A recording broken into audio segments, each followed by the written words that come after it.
Cricket জগতত 14 বছৰতে record গঢ়া বৈভৱে পিতৃ মাতৃক লৈ ডাঙৰ কথা ক'লে। মাতৃয়ে কি কৰিছিল বৈভৱৰ বাবে, কি কৰা নাছিল পিতৃয়ে, ক'লে কেমেৰাৰ আগত। আবেগিক কৰি তোলা কেইটিমান কথা। ৩৫টা বলত দুৰ্দান্ত শতক অৰ্জন কৰি বিশ্ব ক্ৰিকেটত চমক দেখুৱালে বিহাৰৰ বৈভৱ সূৰ্যবংশীয়ে।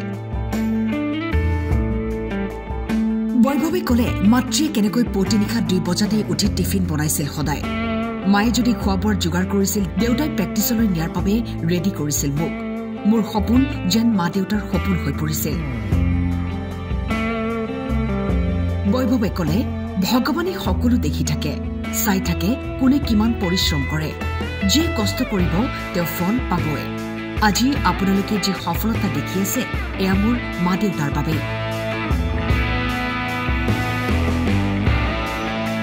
বৈভৱে ইণ্ডিয়ান প্ৰিমিয়াৰ লীগত এনে ৰেকৰ্ড গঢ়িলে যি হয়তো কোনেও ভংগ কৰিব নোৱাৰে। বৈভৱৰ কেৰিয়াৰ গঢ়িবলৈ পিতৃ মাতৃয়ে যথেষ্ট পৰিশ্ৰম কৰিছিল। পিতৃয়ে কাম এৰিছিল, মাটি বিক্ৰী কৰি ঘৰ চলাইছিল। কিন্তু পৰিস্থিতি দেখি ঘৰ চম্ভালিবলৈ ল'লে বৈভৱৰ ভাতৃয়ে।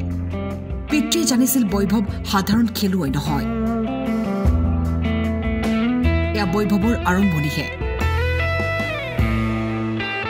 প্ৰতিখন মেচৰ লগে লগে অভিলেখ ইতিহাস ৰচি গৈ থাকিব অকমানি বৈভৱে।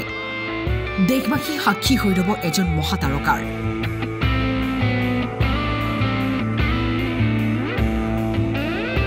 বৈভৱ সূৰ্যবংশীলৈ দেশবাসীৰ মৰম।